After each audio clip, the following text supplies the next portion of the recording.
பல அறிவும் பல படிப்பினைகளும் பல பாடங்களும் இருக்கின்றன. எனவே இதனை வாங்கி உங்களுடைய ரமலானுடைய காலங்களிலே திருக்குர்ஆனை சற்று திறந்து அதனுடைய விளக்கங்களை நாம் தெரிந்து கொள்வோமாக. 25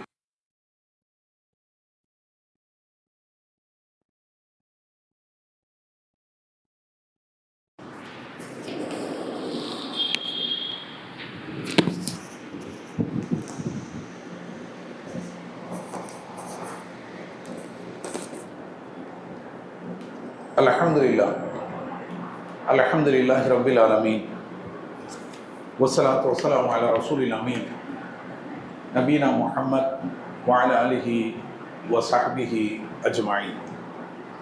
அன்பார்ந்த பெரியோர்களே, சகோதரர்களே, அல்லாஹ்வுடைய பேரொருளால் அவனுடைய அருள் வடமிக்க ரமலானுடைய மாதத்தை நாம் இனிதே அடைந்து 2ஆம் நாளிலே நாம் இருக்கிறோம். நாம் ஏற்கனவே அறிவித்தது போல லோஹருக்கு பிறகு மஸ்ஜித் முபாரக்கிலே தொடர் நிகழ்ச்சியாக இஸ்லாத்தினுடைய தனித்துவம் என்ற தலைப்பில் பல்வேறு செய்திகளை நாம் உங்களுக்கு வழங்க இருக்கிறோம். தொடக்கமாக இஸ்லாம் ஏனைய மதங்களிலிருந்து பல்வேறு அம்சங்களில் வேறுபட்டு நிற்கிறது. இஸ்லாத்தினுடைய கொள்கைகள், சட்டத்திட்டங்கள், அதனுடைய வழிகாட்டுதல்கள், அது கூறும் ஏவல் விலக்கல்கள் போன்ற பல விஷயங்களில் ஏனைய மதங்களை விட்டும் இஸ்லாம் தனித்து விளங்குகிறது. அல்லாஹ் தன்னுடைய திருமறை குர்ஆனிலே சொல்லி காட்டுகிறான், இன்ன தீன இன்தல்லாஹில் இஸ்லாம். மார்க்கம் என்பது அல்லாஹ்விடத்திலே இஸ்லாம் தான் என்று அல்லாஹ் கூறுகிறான். 3வது அத்தியாயம் 19வது வசனத்திலே இது இடம்பெற்றிருக்கிறது. அதே 3வது அத்தியாயம் 85வது வசனத்திலே அல்லாஹ் சொல்லி காட்டுகிறான், ஒமை யப்தகி கைரல் இஸ்லாமி தீனன். யாரேனும் இஸ்லாம் அல்லாத வேறு ஒரு மார்க்கத்தை நாடினால் ஃபலை யுக்பல மின், அவரிடமிருந்து அது ஏற்றுக்கொள்ளப்பட மாட்டார். உலகத்தில் எத்தனையோ மதங்கள் இருக்கின்றன, உலகத்தில் எத்தனையோ இசங்கள் இருக்கின்றன, தத்துவங்கள் இருக்கின்றன, கொள்கைகள் இருக்கின்றன, கோட்பாடுகள் இருக்கின்றன. கிறித்துவ மதம், இந்து மதம், புத்த மதம், அதே போல கடவுள் இல்லை என்று சொல்லப்படக்கூடிய நாத்திகம் என்ற தத்துவம், இப்படி பொருளாதாரத்தை மட்டும் மையமாக கொண்டு பேசப்படக்கூடிய கம்யூனிச சித்தாந்தங்கள், இப்படி பல்வேறு தத்துவங்கள் இந்த உலகத்தில் இருக்கின்றன. மனிதன் எது தமக்கு பிடிக்கிறதோ அதனை அவன் எடுத்துக்கொண்டு அதை பரப்புவதற்கும் அதிலே நிலையாக நிற்பதற்கும் முயற்சி செய்வதை நாம் பார்க்கிறோம். அல்லாஹ் என்று சொல்கிறான், இஸ்லாம் அல்லாத வேறு மார்க்கத்தை ஒருவன் நாடினால் அவனிடமிருந்து அது ஏற்றுக்கொள்ளப்பட மாட்டாது. வஹுவ ஃபில் ஆகிரத்தி மினல் ஹாசிரீன், மறுமையில் அவன் நஷ்டவாளிகளில் ஒருவனாக இருப்பான் என்று அல்லாஹ் சொல்லி காட்டுகிறான். ஆக இந்த இஸ்லாமிய மார்க்கம் இது அல்லாஹ்வுடைய மார்க்கம். இது ஏனைய மதங்களில் இருந்து தனித்து விளங்குவதற்கு இதுதான் காரணம். இது மனிதர்களால் தோற்றுவிக்கப்பட்ட மார்க்கம் அல்ல, மார்க்கத்தினுடைய மேதைகளால் உருவாக்கப்பட்ட ஒரு சித்தாந்தம் அல்ல. இந்த மார்க்கத்தை போதிக்கக்கூடிய போதகர்கள், மத குருமார்கள், அவங்கள் உருவாக்கிய மார்க்கமா இஸ்லாம் என்று சொன்னால் இல்லை. இந்த இஸ்லாம் என்பது அல்லாஹ்வுக்கு சொந்தமான மார்க்கம். அல்லாஹ் சொல்லி காட்டுகிறான், அலா லில்லாஹி தீனுல் ஹாலிஸ், அறிந்து கொள்ளுங்கள், தூய்மையான இந்த மார்க்கம் அல்லாஹ்வுக்கு சொந்தமானது. அல்லாஹ் சொல்லி காட்டுகிறான் 39வது அத்தியாயத்தில் 3வது வசனத்திலே இது இடம்பெற்றிருக்கிறது. சூரத்து ஜுமர். அல்லாஹ் அறிந்து கொள்ளுங்கள், தெரிந்து கொள்ளுங்கள், எச்சரிக்கை என்று அல்லாஹ் சொல்லி இதனை சொல்கின்றான். லில்லாஹி தீனுல் ஹாலிஸ், தூய்மையான இந்த மார்க்கம் அல்லாஹ்வுக்கு சொந்தமானது என்று சொல்லி காட்டுகிறான். இந்த மார்க்கத்திற்கு நான் ஏற்கனவே சொன்னது போல யாரும் சொந்தம் கொண்டாட முடியாது. மதகுருமார்கள் இந்த மார்க்கத்திற்கு சொந்தம் கொண்டாட முடியுமா? முடியாது. அரபியினுடைய விற்பனர்கள், அரபியில் கைதேர்ந்தவர்கள் இந்த மார்க்கத்துக்கு சொந்தம் கொண்டாட முடியுமா? முடியாது. ஹதீஸ் கலையிலே உள்ள மிகப்பெரிய அறிஞர்கள் இந்த மார்க்கத்திற்கு சொந்தம் கொண்டாட முடியுமா? முடியாது. ஏன்? அல்லாஹ்வுடைய தூதர் இந்த மார்க்கத்தை எடுத்து சொன்ன, இறைவனால் அனுப்பப்பட்ட அல்லாஹ்வுடைய தூதர் முஹம்மது நபி ஸல்லல்லாஹு அலைஹி வஸல்லம் அவர்கள் இந்த மார்க்கத்துக்கு சொந்தம் கொண்டாட முடியுமா என்று சொன்னால் அதுவும் முடியாது. அல்லாஹ் என்ன சொல்கிறானோ அதை மட்டும்தான் இந்த முகமது சொல்ல வேண்டும். அதை தவிர தன்னுடைய கையில் இருந்து மடியிலிருந்து போட்டு எதையும் சொல்லவே கூடாது. அப்படி சொல்வதற்கு அவருக்கு எந்த அதிகாரமும் கிடையாது.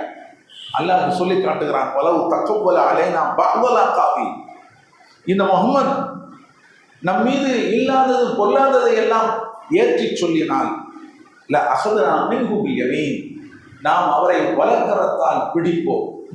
சும்ம ல கதஅனா மின்ஹுல் வதீன், பிறகு அவரை நாம் அவருடைய நாடி நரம்பை தரித்து விடுவோம். ஃபமா மின்கும் மின் அஹதின் அன்ஹு ஹாதிஸி, அதன் பிறகு அவரை உங்களில் யாராலும் காப்பாற்ற முடியாது.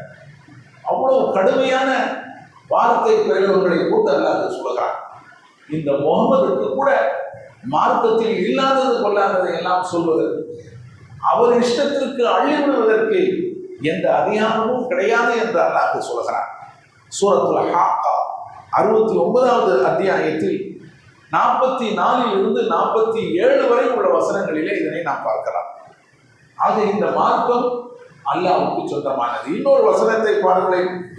3வது அத்தியாயத்தில் 79வது வசனம் அல்லாஹ் சொல்கிறான், மாகான லி பஷரின் அய்யூதியஹுல்லாஹுல் கிதாப வல் ஹுக்ம வன் நுபுவா, எந்த ஒரு மனிதனுக்கும் அல்லாஹ் வேதத்தையும் அதிகாரத்தையும் நுபுவத் நபி என்ற அந்தஸ்தையும் வழங்கி இருந்தால், சும்ம யகூலு லின்னாஸி கூனு இபாதல்லி மின் தூனில்லாஹ், பிறகு அவர் மக்களிடம் சென்று அல்லாஹ்வை விட்டுவிட்டு எனக்கு அடிமைகளாக நீங்கள் இருங்கள் என்று சொல்வதற்கு தகுதி கிடையாது. எந்த ஒரு மனிதனுக்கும் அந்த ரைட் கிடையாது. அல்லாஹ் சொல்கிறான், யாருக்கேனும் அல்லாஹ் நபி என்ற அந்தஸ்தை கொடுத்தான், அதிகாரத்தை கொடுத்தால், இந்த நாட்டை ஆள்வதற்கு உரிய அதிகாரத்தை கொடுத்தால், வேதத்தை அவருக்கு அல்லாஹ் அருள் இருந்தால், இத்தனை தகுதியும் நமக்கு இருக்கிறது, நம் இஷ்டம் போல் எப்படி வேண்டுமானாலும் சொல்லிவிடலாம் என்று அவர் நினைத்தால் அது நடக்காது. அந்த அதிகாரம் அவருக்கு கிடையாது. மாறாக அவர் என்ன சொல்ல வேண்டும்? வலாக்கின் கூனு ரப்பானீன பிமா குன்தும் துஅல்லிமூனல் கிதாப வ பிமா குன்தும் ததுருஸூன். மாறாக அவர் என்ன சொல்ல வேண்டும் என்று சொன்னால், நீங்கள் வேதத்தை கற்றுக் கொடுத்து கொண்டிருப்பதன் காரணமாகவும் அதனை படித்துக் கொண்டிருப்பதன் காரணமாகவும் அல்லாஹ்வுக்குரியவர்களாக நீங்கள் இருங்கள் என்றுதான் அவர் சொல்ல வேண்டும். அல்லாஹ்வை விடுத்துவிட்டு எனக்கு அடிமைகளாக இருங்கள், நான் சொல்றது நீங்க கேளுங்க. அல்லாஹ்லாம் ஒரு பக்கம் இருக்கணும், நான் என்ன சொல்றேன். ஃபரௌன் சொன்னானா இல்லையா, உங்களுக்கு என்னை தவிர வேறு கடவுள் யார் இருக்க முடியும் என்று கேட்டார். ஆனால் ரப்புக்குமுல் அலா, நான் தான் உங்களுக்கு உயர்ந்த கடவுள். மூசா சொல்றேன்னா நீங்க கேட்கக்கூடாது, மூசாவுடைய அல்லாஹ் சொல்றேன்னா நீங்க கேட்கக்கூடாது, நான் சொல்வதைத்தான் நீங்கள் கேட்க வேண்டும், எனக்குத்தான் நீங்கள் அடிமைகளாக இருக்க வேண்டும் என்று ஃபிரௌன் சொன்னார். திருக்குர்ஆன்ல இருக்கிறார். இப்படி சொல்லக்கூடிய ரைட் யாருக்கும் கிடையாது என்று அல்லாஹ் இந்த வசனத்திலே 3வது அத்தியாயம் 79வது வசனத்திலே அல்லாஹ் சொல்லி காட்டியிருக்கிறார்.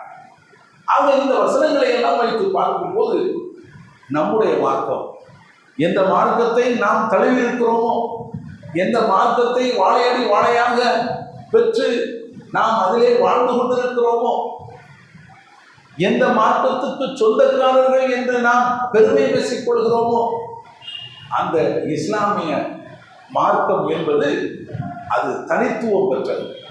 அது அல்லாஹ்வுடைய மார்க்கம். அதனால்தான் ஏனைய மார்க்கங்களில் இருந்து அது வித்தியாசப்படுகிறது. பல்வேறு அம்சங்களிலே அது தனித்துவம் பெறுகிறது. ஏனைய மதங்களிலே இல்லாத பல விஷயங்களை இந்த மார்க்கம் தன்னகத்தை கொண்டிருக்கிறது. ஏன்? இது அல்லாஹ்வின் புறத்தில் இருந்து வந்திருக்கிறது. அதனால்தான் இந்த மார்க்கம் அல்லாஹ்வுடைய மார்க்கம் என்று சொல்கிறோம். எனவே இந்த தனித்துவம் வாய்ந்த இந்த மார்க்கத்தை பற்றி நாம் இதிலே பேச இருக்கிறோம். எந்தெந்த வகையில் இந்த மார்க்கம் தனித்துவம் பெறுகிறது, இந்த மார்க்கத்துடைய தனித்துவத்தை நாம் அறிந்து கொண்டு அப்படியே கடந்து போவதற்காக அல்ல இந்த உரை. இந்த தனித்துவம் உள்ள இந்த மார்க்கத்திலே எந்த விஷயம் தனித்துவம் பெற்று திகழ்கிறதோ அந்த விஷயத்திலே நாம் எங்கே இருக்கிறோம், நாம் எப்படி நடந்து கொண்டிருக்கிறோம், அந்த மார்க்கத்தை தழுவித்தானே நாம் இருக்கிறோம். அந்த மார்க்கத்துக்கு சொந்தக்காரர்களாகத்தான் நாம் பெருமை பேசிக் கொள்கிறோம்.